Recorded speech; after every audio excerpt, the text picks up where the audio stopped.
time constraints, so we're going to at least start. I'm going to turn this over. My name, Jason McKinney. I'm the chair of the Human Relations Commission. It's good to see Commissioner Shu and Kumar and Parks and Zuluaga here as well as the members of the staff from the City of Winston-Salem HRC department. Director Biggs, I'm going to call upon you to so that we can get some staff updates. At least we can start with that before we can actually call to order. Thank you, Chair. Before we do that, we are going to still do a roll call. I think Ms. Duncan came off mute to do so just for good order. Very good. Ms. Duncan, would you please call the roll for those attending? Sure. Good afternoon, everyone. Commissioner Amero, Commissioner DiAgostino requested an excused absence. Commissioner Evans, Commissioner Hoots requested an excused absence. Commissioner Kumar. Present. Commissioner Chairperson, Bakani. Present. Commissioner Moran. Commissioner Parks. Here. Commissioner Shu. Present. Commissioner Watson. And Commissioner Zulaga. Present. Wonderful. Thank you. As we know, we don't have a quorum. It's hard for us to get a quorum. We have very limited numbers. So thank you all for being here so we can at least start getting some updates. Is there anything else we need to do before we get those updates, Director Biggs? No, Chair, and if at some point during the meeting we do get a quorum, we can definitely circle back. Absolutely. Items on the agenda. We'll jump right into our staff updates. We have quite a few. First up will be our fair housing and landlord tenant updates, which will be Iris McKnight. Good afternoon, everyone. For landlord and tenant, we have or had 11 inquiries, and year to date is 230 inquiries. For the cases open, we have 3 active at this time, and that's 91 year to date. Cases closed, we've closed 10, and we have 73 for year to date. And the ongoing cases, we have 0 that's open right now for the month. And for fair housing cases, we've had 1 inquiry, we've had 1 file complaint, and 13 year to date. We've closed 10 cases, and ongoing cases, we have 5. Thank you.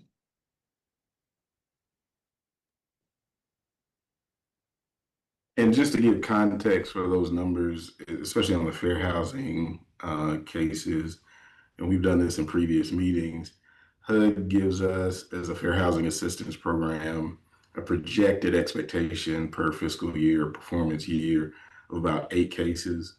They do that based on population for Winston-Salem. So if you recall, Iris mentioned 13 cases, so we're actually well above that metric, and we're doing really well in terms of processing fair housing cases for the year. Now for our non-discrimination ordinance updates, Eleanor? So we currently have 2 open cases. The one that's been in conciliation since September is still in September it's still in conciliation because the parties are very slow to communicate. I have no idea when they will reach an agreement. It is ongoing.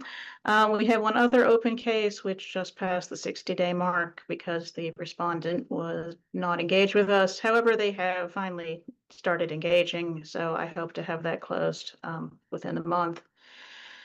Since the last meeting, we closed 1 case with a no-cause determination. For the 2025-26 budget year, we had 5 total NDO cases. 2 were no cause, 1 was administrative closure, and then the 2 that I just talked about are still open. For the NDO outreach and training, we are in a continuous to build new strategies that help us make a bigger and stronger impact within the community. And we are working with Colbert to get him up to date and up to speed on all things NDO. So he'll be joining us when it comes down to educational programs and trainings. Thank you. Now we'll go to Javier for our language access updates. As you can tell, he's trying to multitask and head to another engagement. So be safe out there, but give those stats. Yes, good afternoon, language access. We are working honestly in 19 different stuff, but I will mention the top three that we are working right now. We are working on updating the emergency plan with some recommendation from the UNC Chapel Hill students, and also we are moving forward with the incentive for employees that speak a second language. It's pretty much, we're just waiting for a couple more meetings, but it's pretty much a done deal. And also, if in the future, the next couple weeks, if everything go get approved, police department will have a badge that will see the badge with the language that they speak. Other thing that we have is with the Mexican consul, we have the opportunity to create a partnership with them, and they will provide translation and interpretation in dialects. Winston-Salem is one of the highest cities that has dialects, so they will provide those for free. So it's something that is coming. It's new. Will be launched on August 14 and 15, and we go from there. Any other questions, please feel free to contact me and let me know. Thank you. Thank you, Javier. One thing I wanted to tease out of what he mentioned specifically is the language incentive policy update. That has been years in the making, and it's because of the hard work of our language access team that's being moved forward. The specifics around that is that, we have an incentive policy internally that pays employees a stipend if in the course of their job they use Spanish translation services or any other language. The language is actually listed off in our LEP plan. So this is being updated. That incentive amount is being increased from a little over $1,000 to $1,500 for all city employees who have a business-related justification to receive the incentive from their department head. So it's a big win for the city. It's needed to be updated. We are now benchmarking against other cities around the state that have equivalent incentives. So that's a big win for language access and for the city. And now for our community outreach updates, I think Amy's going to cover some of those for us. Yes. So since our last meeting, we've had several big events go on in the city with different engagements. And we just like to take a minute to thank the commissioners who are able to help and support. So in May, we did the Human Relations Student Awards. As some of you know, we formerly did a banquet where students received awards. This year, we changed it where we delivered it to their school. Some of us were able to go in person to their actual programs and deliver it to them, whether it be at a graduation style or a promotional style event where we got to hand the actual award to the students, and other times the school did the programming themselves. But I would really like to thank Chairperson McKinney, Chairperson Commissioner Watson, Commissioner Zulaga, Commissioner Parks, and Diasistino. I'm sorry, pardon me. You all were able to go to the schools, go to the different programs, and present the awards, and we really appreciate that because it was. Some of them were during the day, some were in the evening, so it really helped us being able to disperse the awards out. So very gracious for that help this year. For Pride, Commissioner Hoots came out and she worked one of our time sessions with us, which was greatly appreciated, especially in the heat that we were having. And then at Juneteenth, Commissioner Amaro came and she helped support us in the first session of that. So our hats are off, and we really appreciate the time and energy for the commissioners that are able to come out and help support our community events and be with us.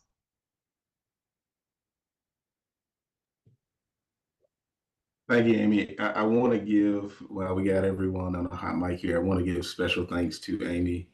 We've got certain staff that are out of the office right now, and she's been carrying the load with coordinating the logistics specifically around the student awards. This was a first in the way that we did it this year, with actually going to the schools themselves.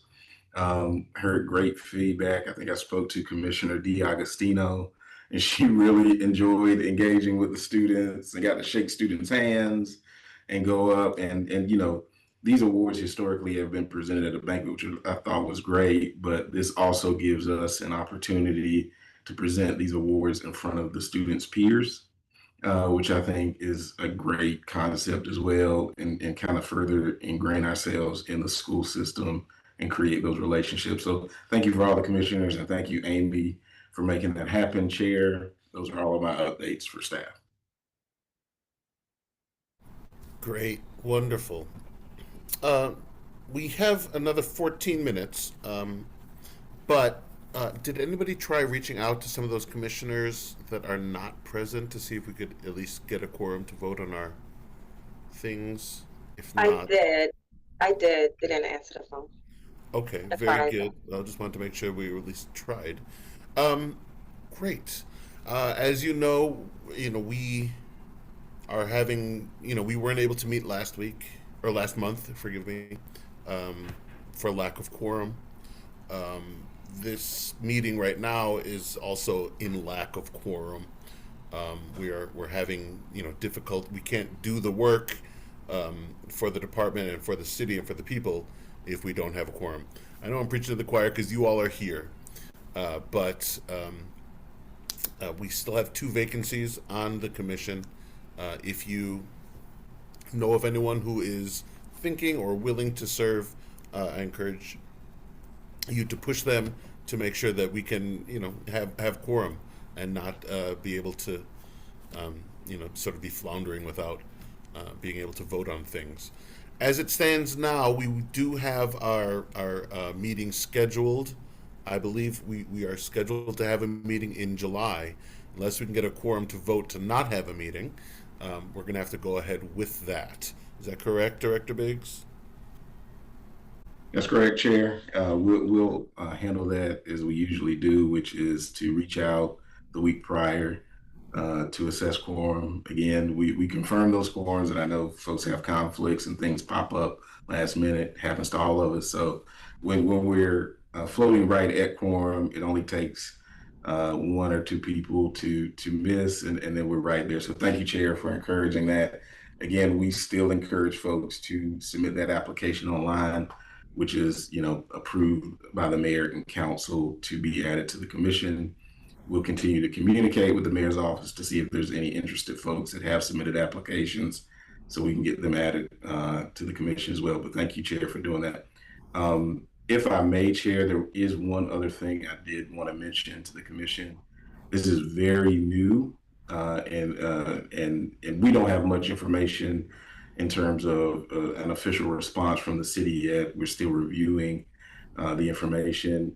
I'm not sure if you've seen in the news that there were a series of laws that were voted on yesterday, in which the House was able to successfully override several vetoed bills by the governor, one of which related to DEI and local government, that is now being referred to the Senate for a vote.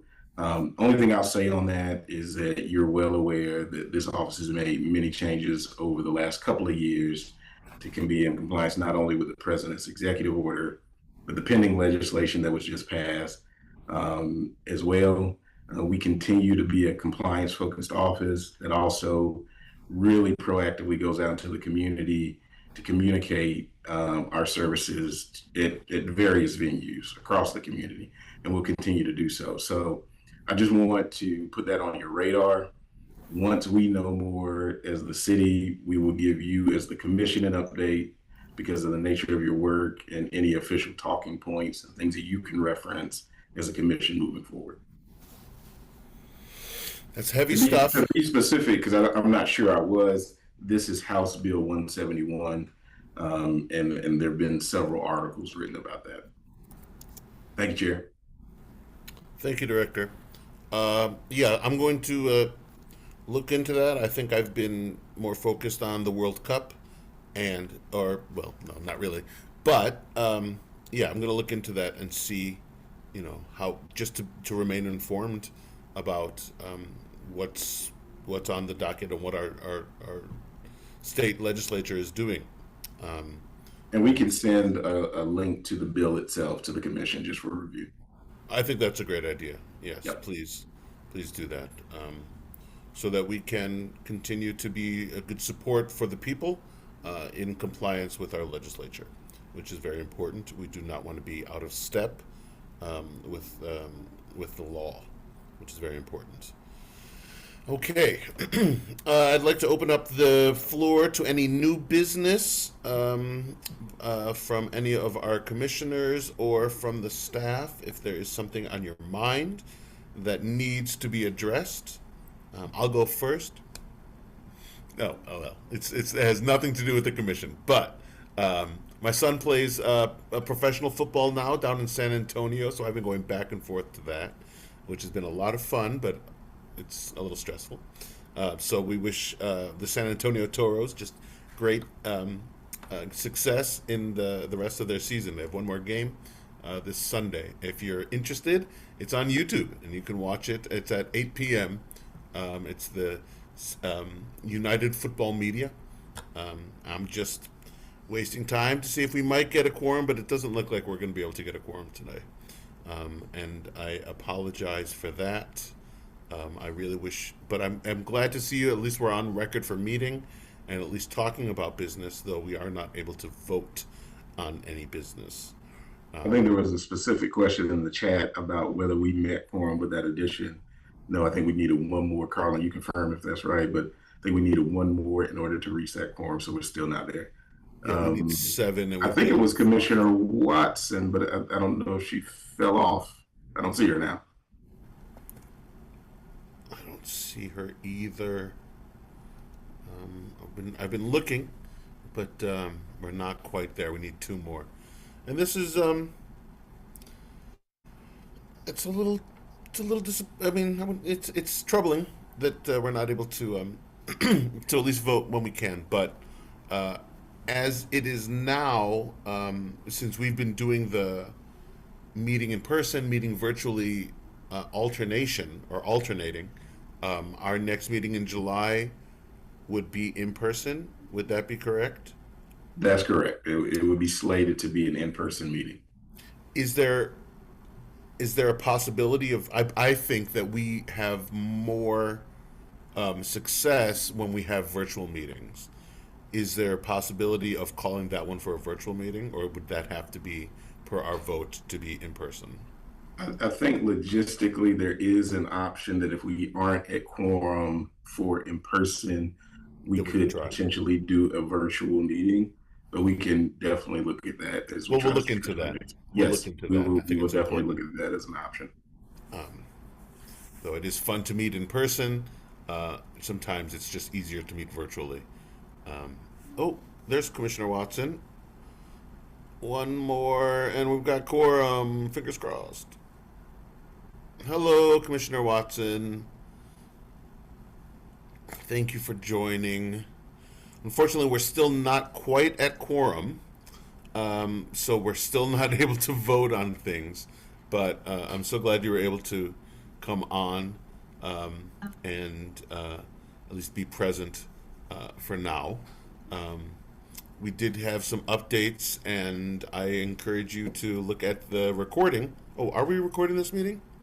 I didn't really hear the... Yes. When you said we went live. Okay.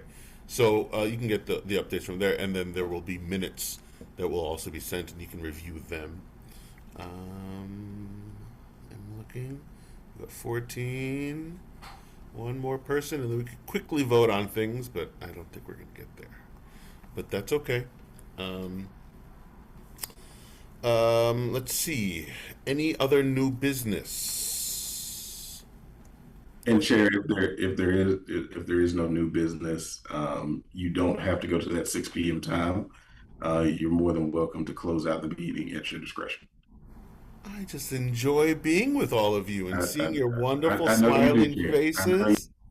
You know, it's just wonderful to see the people, and you know, this helps, you know, to at least remain connected. I apologize that I was not able to attend the Pride events or the Juneteenth events. I was out of town promoting my children's book and doing concerts. So, but I'm so very glad that that they were a big success. In regards to the student awards, I really enjoyed my time at the school. I ran into several people that I've known around town, so it was great to have those circles, combining. I thought it was very meaningful for the young people, and I really enjoyed it. So, going on, moving forward, I think that is a model that we should be able to replicate and continue with. Though the banquet is wonderful, and I know I was really pro banquet in the past,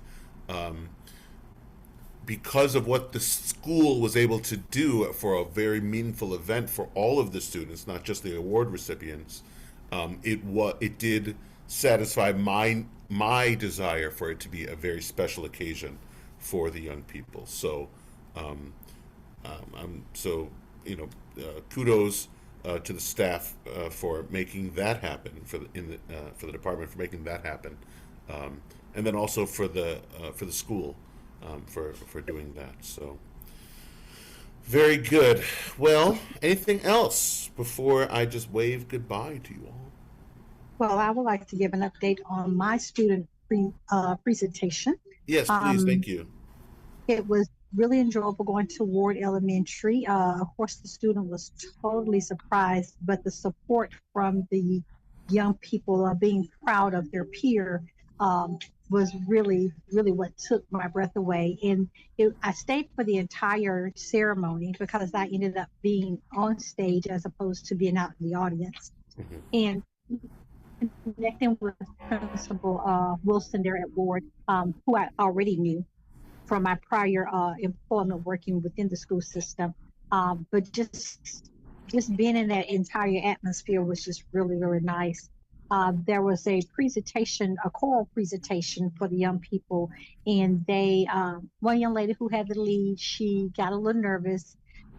They couldn't even finish the song for going to support her, so they had to regroup and get everybody back in place. But it was a really, really great presentation, and I had a great time being at Ward Elementary.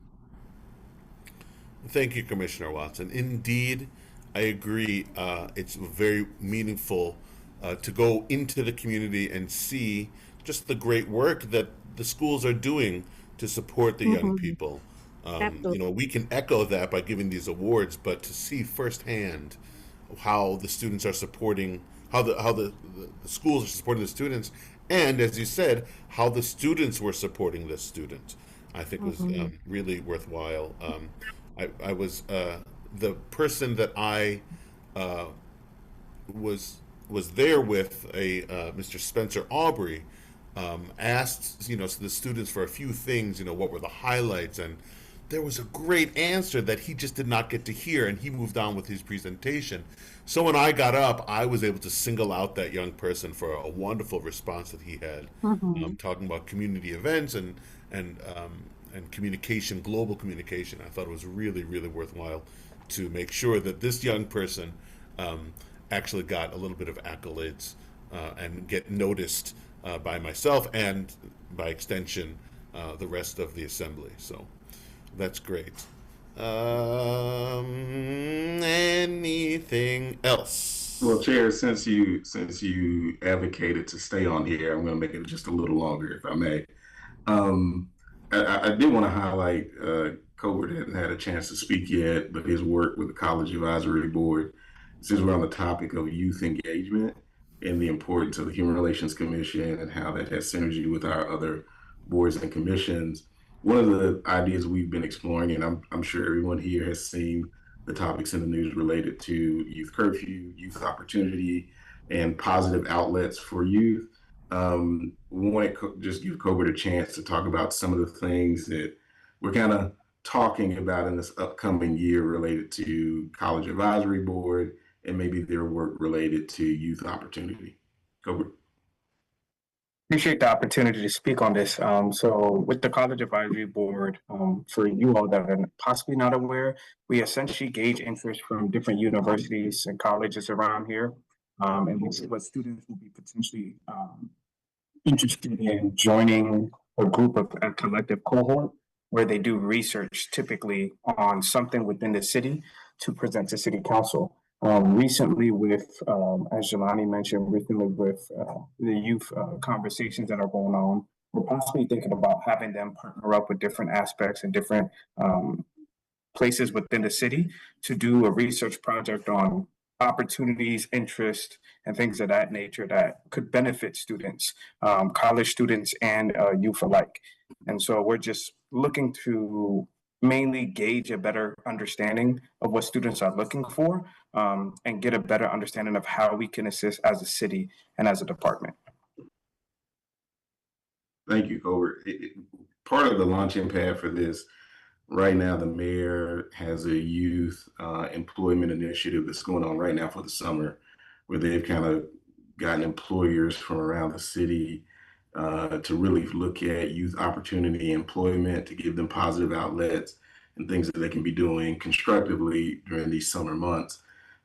Using that momentum, we're going to kind of take that into the College Advisory Board, maybe even bring our Youth Advisory Council in on this and see if we can unpack that even further and expand that for coming summers or just year round. That's it. Well, that is great. That is great. I know the community has been concerned that there were not enough opportunities for young people, and thus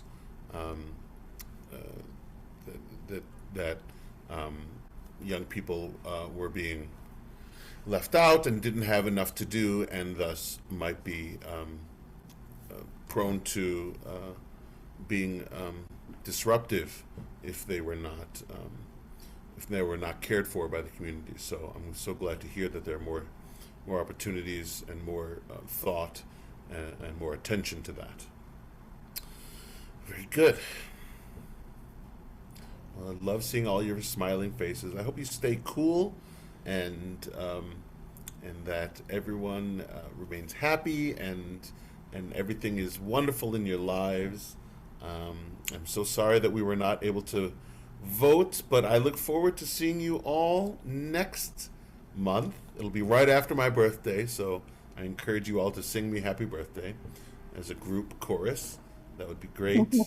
I look forward to that. Whatever key you want, and whatever language you want. But that's wonderful. All right. Anything else on your minds? Besides, E equals MC squared? No? All right. Well, it was great to see you all. I hope to see you soon. Remember, Sunday at 8 o'clock, you can watch my son play football, number 62, on the United Football Media, the San Antonio Toros. Vamos Toros. Anyway, thank you all very much. Take care. Good to see you all. Thank you. Have a good Thank you. evening, everyone. You too. Bye.